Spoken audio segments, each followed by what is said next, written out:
जय हिंद दोस्तों, मैं निखत परवीन और आपका स्वागत है हमारे यूट्यूब चैनल पर। देश के गृह मंत्री अमित शाह ने हाल में ही एक बयान दिया है कि इस देश में जो लोग अंग्रेजी बोलते हैं उन्हें जल्दी शर्म आएगी।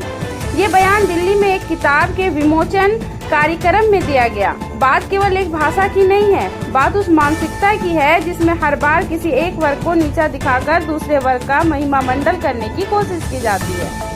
दोस्तों, हिंदी या अन्य भारतीय भाषाओं को सम्मान दिलाना जरूरी है, इसमें कोई दो राय नहीं।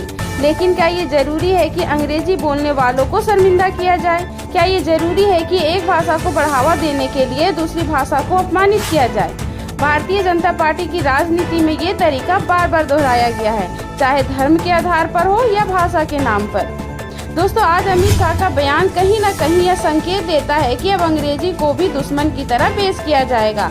क्या इससे भारत का भला होगा? क्या इससे हमारे बच्चों को, हमारे युवाओं को कोई फायदा मिलेगा?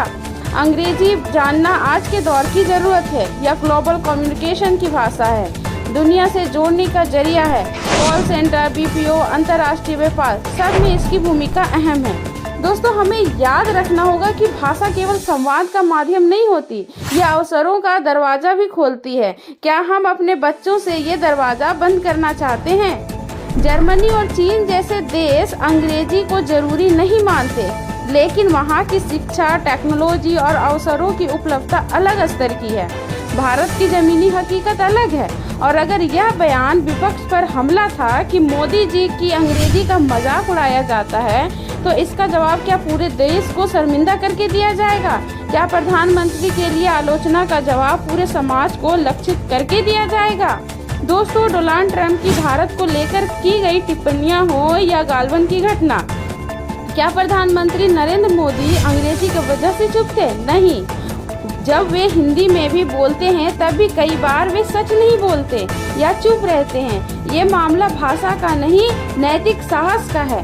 दोस्तों, भाषा का सम्मान तब बढ़ता है जब हम उसे आगे बढ़ाएं, ना कि दूसरी भाषा को गाली देकर। जिस तरह बीजेपी अपने समर्थकों को किसी वर्ग, किसी विचारधारा, किसी धर्म या किसी भाषा के खिलाफ खड़ा कर रही है, यह भारत को बांटने का एक और नया तरीका है।